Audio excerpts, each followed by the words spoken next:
बिस्मिल्लाहिर्रहमानिर्रहीम। अस्सलाम वालेकुम नाज़रीन कराम, मैं हूं मखदूम शहाबुद्दीन और आप देख रहे हैं मेरा फेसबुक और यूट्यूब चैनल। उम्मीद करता हूं आप सब लोग बखैर वाफियत होंगे और जहां भी होंगे अपने अहले खाना समेत खुश भी होंगे और महफूज भी। नाज़रीन कराम, इस वक्त पावर कॉरिडोर्स में बहुत कुछ चल रहा है। एक जानिब तो इमरान खान को माइनस करना इस वक्त यूं लग रहा है कि इसका हतमी फैसला हो चुका है और चाहे जो मर्जी हो जाए, माइनस इमरान से पीछे हटने के लिए कोई तैयार नहीं है।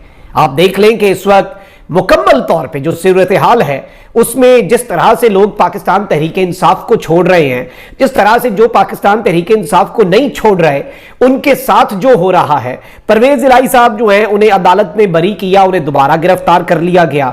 इसके साथ ही साथ इमरान खान साहब ने मुज़ाकरात के लिए जो 7 रुकनी कमेटी बनाई, उस 7 रुकनी कमेटी के 2 अहम तरीन, खैबर पख्तूनख्वा पूरा ही आप कह लें कि जो इमरान खान साहब की वहां पर तंजीम है, जो पार्टी है, उसकी रीढ़ की हड्डी निकाल ली गई। कल परवेज खटक साहब और असद कैसर साहब को इमरान खान साहब से जुदा कर दिया गया और उन्होंने राहें खुद से जुदा की या उनकी राहें जुदा हुई। ये सारी की सारी चीजें जाहिर बात है कि बड़ी इंपॉर्टेंट हो सकती हैं आइंदा आने वाले दिनों में, और सबको पता है कि इस वक्त क्या हो रहा है। अब यहां पर इस वक्त एक जानिब तो ये सब कुछ हो रहा है, लेकिन इसके बावजूद जो नैरेटिव है, इमरान खान को आप मीडिया से परमानेंटली माइनस कर दें, आप मीडिया के ऊपर इमरान खान का ब्लैकआउट कर दें, आप इमरान खान की पार्टी के लोगों को इमरान खान से दूर कर दें। ये 90s का दौर तो है नहीं, ये सोशल मीडिया का दौर है। इमरान खान माइनस हो नहीं पा रहा और इमरान खान को माइनस करना इतना आसान नहीं है। वो तमाम तर हरबे, वो तमाम तर चालें, वो तमाम तर पत्ते जो फेंके जा सकते थे खान को माइनस करने के लिए, वो सब फेंके जा चुके हैं। लेकिन वही बात है कि जो असल पॉलिटिक्स है, जो आप कह लें कि इलेक्टोरल पॉलिटिक्स है, उससे बराह रास्त तो इमरान खान को बाहर निकालना मकसूद है इस वक्त। और आपको याद होगा कि बहुत से इससे पहले भी सेटलमेंट्स की कोशिशें हुई।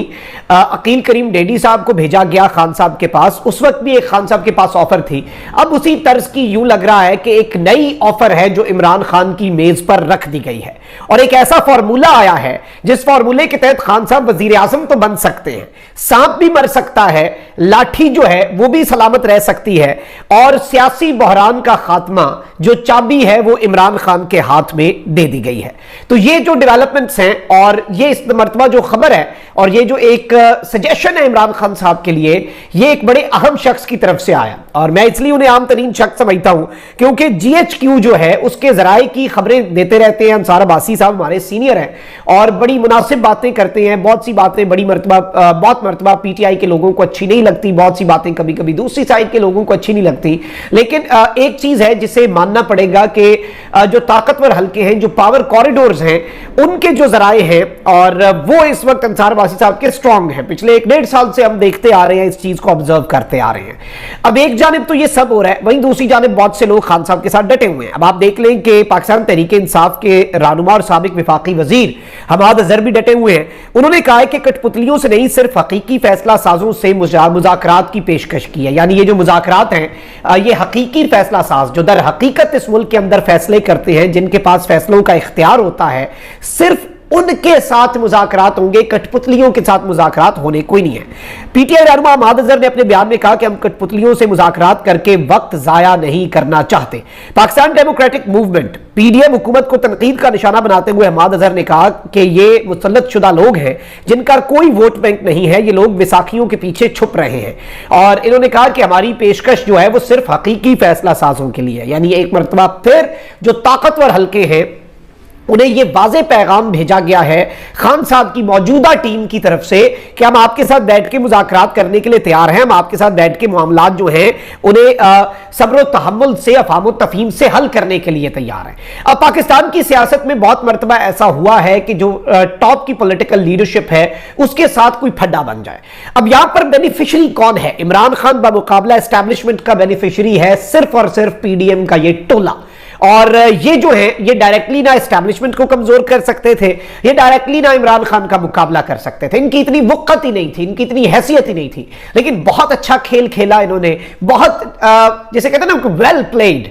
इन्होंने इन दोनों को लड़वा के एस्टैब्लिशमेंट को भी कमजोर करके, एस्टैब्लिशमेंट के पास अब वाहिद ऑप्शन जो है, इन्होंने कहा कि हम ही बचेंगे पीछे, और दूसरी तरफ इमरान खान के साथ जो ये खुद नहीं कर सकते थे, इन्होंने सारा का सारा वो सारा मामला उनके सींग लड़वा के इन्होंने कहा कि जिसके भी सींग उड़े इस मुकाबले में फायदा अल्टीमेटली हमारा ही है। तो एक जानिब खान और एस्टैब्लिशमेंट के ताल्लुकात को पॉइंट ऑफ नो रिटर्न पे ले जाके एस्टैब्लिशमेंट का वाहिद ऑप्शन बनना, और दूसरा इमरान खान के लिए ये सारे मामला करना। अब यहां पर एक जानिब तो ये सब कुछ हो रहा है, वहीं दूसरी जानिब किंग्स पार्टी बनाने की भी कोशिशें हो रही है, जिसके ऊपर नून लीग को अपने तहफ्फुज़ात हैं। नून लीग अब मजीद शक कर रही है कि भाई हमसे पीटीआई के ऊपर खुद कुछ हमला करा दिया आपने और पीटीआई को खत्म करने के लिए हमारा इस्तेमाल किया, लेकिन अब हमें इस्तेमाल करके टिश्यू पेपर की तरह फेंक रहे हैं। हमने तो खाया पिया कुछ नहीं, गिलास तोड़ा 12 आने, हमने तो कोयलों की दलाली में सिर्फ मुंह काला किया। फिर अगर यही किंग्स पार्टी बना के कोई एक नई सेटलमेंट कर दी जाती है। अब आप देखें कि पाकिस्तान तहरीक इंसाफ के जितने रहनुमा पार्टी छोड़ रहे हैं वो या तो ओहदा छोड़ रहे हैं। फवाद चौधरी साहब की स्टेटमेंट अभी भी बड़ी अहम है कि मैं सियासत से ब्रेक ले रहा हूं, जो कि ब्रेक खत्म भी हो गई 3-4 दिन में, लेकिन उन्होंने कहा कि मैं पीटीआई के ओहदे से इस्तीफा दे रहा हूं और मैं इमरान खान से राहें जुदा कर रहा हूं। तो इस वक्त वो जो एक सर्कल है वो इमरान खान पे लगाया गया है।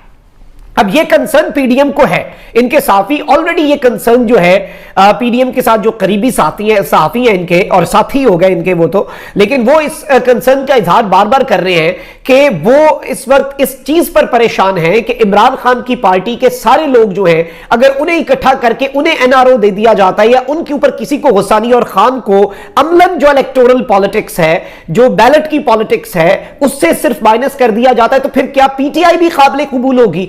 इस वक्त यही लग रहा है कि अगर इस तरह का सब कुछ हो जाता है तो फिर पीटीआई काबिल कबूल होगी।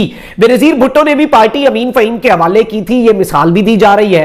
नवाज शरीफ साहब के बाहर जाकर एक मरतबा थोड़ा सा एक कदम पीछे हटाकर पीछे से पार्टी की कमेटी बना के और फिर दोबारा वापस भी तो आ ही गए नवाज शरीफ। तो यह मिसाल भी दी जा रही है एक आर्गुमेंट के तौर पर, और एक उसके तौर पर आप कह लें कि एक काउंटर आर्गुमेंट के तौर पर कि यह सब कुछ होता आया है, और उसके बाद भी पॉलिटिकल लीडर्स जो हैं उनकी सियासत खत्म नहीं हो सकती, क्योंकि जाहिर बात है एक चीज सब रियलाइज कर चुके हैं कि इमरान खान साहब जो हैं उनकी सियासत को खत्म करना इतना आसान नहीं है। इमरान खान को पाकिस्तान की जो पॉलिटिक्स है, मेन स्ट्रीम पॉलिटिक्स से माइनस करना भी इतना आसान नहीं है। वोट बैंक आज भी इमरान खान का है, तो ऐसी पीटीआई जो इमरान खान से बगावत करती है उसका भी कोई वोट बैंक नहीं है।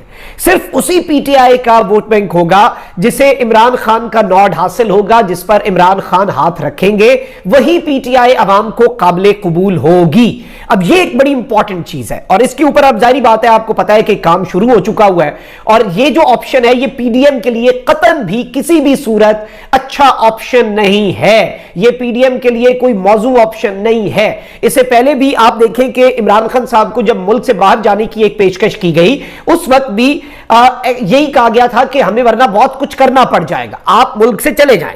और उस वक्त जो नून लीग है, जावेद लतीफ साहब या फिर जो नवाज शरीफ का ग्रुप है, उसे रिप्रेजेंट करने वाले जो लोग हैं, पॉलिटिशियंस हैं, उन्होंने काफी गुस्सा भी किया। उन्होंने कहा बिल्कुल भी नहीं जाने देंगे इमरान खान को मुल्क से बाहर। फिर इमरान खान का नाम ईसीएल भी डाला गया ताकि ये वाली डील के तो दरवाजे बंद, और तो खान ने खुद भी नहीं जाना था, खान खुद ही उस डील के खिलाफ था। खान तो 10 मरतबा कह चुका है, शुक्र किया खान ने मेरा नाम ईसीएल में डाला, मैंने तो मेरा जीना मरना इस मुल्क में है, मैंने तो इस मुल्क से बाहर जाना कोई नहीं है।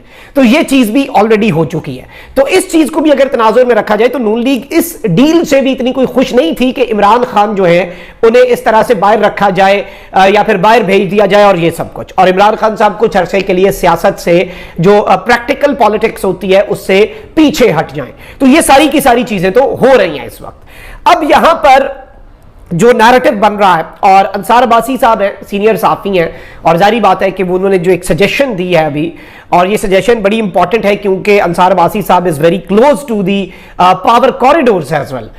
तो उनके साथ भी इससे पहले भी पिछले 1.5 साल से बहुत ही ऐसी चीजें हैं जो उनकी एक तरह से रिप्रेजेंट करते हुए अंसार अब्बासी साहब सामने लाए हैं। तो उन्होंने ये कहा है कि जी इमरान खान साहब जो हैं वो अमलन इस वक्त अगर सियासत से खुद पीछे हट जाते हैं तो यही एक हल है पाकिस्तान तहरीक इंसाफ। ऑल्दो पाकिस्तान तहरीक इंसाफ इमरान खान है, इमरान खान पाकिस्तान तहरीक इंसाफ है, पाकिस्तान तहरीक इंसाफ इमरान खान के बगैर नहीं है, लेकिन यह चीज अब पीटीआई के उन लीडर्स के अंदर भी जो इस वक्त पार्टी के अंदर हैं, इमरान खान साहब के साथ डटे हुए हैं, इमरान खान के साथ इस वक्त बिल्कुल महाज के ऊपर खड़े हैं और इमरान खान के साथ वफा निभा रहे हैं, वो सारे लीडर्स जो हैं वो लीडर्स भी इस वक्त इनका यह दावा है कि वो ये डिस्कस कर रहे हैं ऑप्शन कि खान साहब एक बहुत बड़ा मूव खेलें, खान साहब बड़ेपन का मुजाहरा करके कुछ अरसे के लिए प्रैक्टिकल पॉलिटिक्स से पीछे हट जाएं। अब इसमें ऑब्वियसली खान साहब will have this in mind कि अगर भाई एक टर्म मैं पाकिस्तान की प्रैक्टिकल पॉलिटिक्स से पीछे हट जाता हूं, उसके बाद मैं अपना रिटर्न करता हूं। खान साहब की एज अगर आप देखें तो इमरान खान साहब जो है उनकी उम्र अच्छी खासी हो चुकी है, और वो अगर अब एक मजीद पूरी टर्म जो है 70 साल एक बंदे की एज हो, तो वो क्या 72, 77, 75 साल की उम्र में अपनी सियासत को दोबारा कंटिन्यू करे? ऐसा मामला नहीं हो सकता। खान साहब के अपने इस सब के अंदर बहुत से कंसर्न्स भी होंगे अगर ये चीज खान साहब के सामने रखी जाए। और ऑब्वियसली इमरान खान साहब जो है वो इस वक्त जो पॉलिटिक्स है वो एक बड़ी डिफरेंट किस्म की पॉलिटिक्स है इमरान खान साहब की। इमरान खान की पॉलिटिक्स ना तो प्रेडिक्टेबल है, इमरान खान की पॉलिटिक्स जो है उसे समझना बड़ा इंपॉर्टेंट है। और मैं ये बात वैसे जाती तौर पे आपको पता होना चाहिए कि 9 मई के और तमाम तर जो इंसिडेंट्स थे उन सारे इंसिडेंट्स के ऊपर भी यही कहता रहा उस वक्त भी कि जोश नहीं होश, और ये एक ट्रैप भी हो सकता है। उसे बहुत से लोगों ने कहा कि आप जी इनकलाब रोकना चाहते हैं इसलिए आपने कह दिया कि ये ट्रैप है। ये कैसे ट्रैप है? बाद में खान साहब ने खुद ये बात कही कि ये ट्रैप भी हो सकता है। और इस सब के अंदर जो इंपॉर्टेंट चीज है कि वो ये है कि एक पॉलिटिकल सिचुएशन बनाई गई है, एक और फार्मूला दिया गया है इमरान खान साहब को कि इमरान खान साहब जो हैं वो इस सारी सिचुएशन से कैसे निकल सकते हैं। और इस सब के अंदर मैं आपको ये बता दूं कि खान साहब ऑलरेडी ये पहले बात कर चुके हैं कि मुझे बताओ तो सही, मुझे आके समझाओ तो सही, मेरी कमेटी को बताओ कि मैं अगर सियासत से पीछे हट जाता हूं तो उसका मुल्क को क्या फायदा होगा, और मुल्क को अगर उसका कोई फायदा है तो मैं पीछे हट जाता हूं। तो देयर इज अ पॉसिबिलिटी कि खान साहब की ये स्टेटमेंट भी इसी प्रोस्पेक्ट में हो। और जारी बात है कि जो इंपॉर्टेंट चीज है, जिस तरह से अहमद अजहर साहब ने कहा, मैं ये नहीं कह रहा कि खान साहब को पॉलिटिक्स से पीछे हट जाना चाहिए, नहीं, लेकिन ये चीज इस वक्त डिस्कस हो रही है, ये आपके सामने रखना बड़ा जरूरी था। अब इसमें जो इंपॉर्टेंट नुकता है वो ये है कि पहली चीज तो ये है, फर्स्ट थिंग्स फर्स्ट ना, तो पहली चीज ये है कि पहले तो मुज़ाकरात शुरू हो। जिस तरह से अहमद अजहर साहब ने यह बात कही है, और एस्टैब्लिशमेंट और खान साहब के राब्ते बहाल होना इस वक्त बहुत जरूरी है। इसमें जो सबसे बड़ी हर्डल डालेगी वो सिर्फ वही डालेंगे जो इसके बेनिफिशियरी है इस लड़ाई के, वो है पीडीएम की गवर्नमेंट। और इमरान खान साहब के लिए ये एक फाइनल कार्ड जो है ये दिया गया है, और इमरान खान साहब के सामने एक आखिरी मौके के तौर पे, आखिरी हरबे के तौर पे एक चीज रखी गई है कि खान साहब ये अगर आप कर लें तो फिर कुछ आइंदा के लिए, आगे के लिए। अब इसके ऊपर खान साहब की क्या राय है? खान साहब की पॉलिटिक्स को समझने वाले समझते हैं कि खान साहब इस ऑफर का क्या करेंगे, लेकिन हो सकता है कि खान साहब जो है वो इस सब के अंदर कोई बीच की राह या दरमियानी राह निकाली जाए, क्योंकि इलेक्टोरल पॉलिटिक्स जो है वो बहुत इंपॉर्टेंट है, पीटीआई बहुत इंपॉर्टेंट है, लेकिन खान साहब के पास पब्लिक की सपोर्ट है, पब्लिक का जो एक आप कह लें कि प्रेशर है वो इमरान खान के पीछे है सब। और उससे भी जाहिर बात है कि बहुत से लोगों को अपने जहन में रखना होगा कि वो क्या रोल प्ले करेगा इस सारी सिचुएशन में। अपना बहुत ख्याल रखें। अल्लाह निगहबान पाकिस्तान।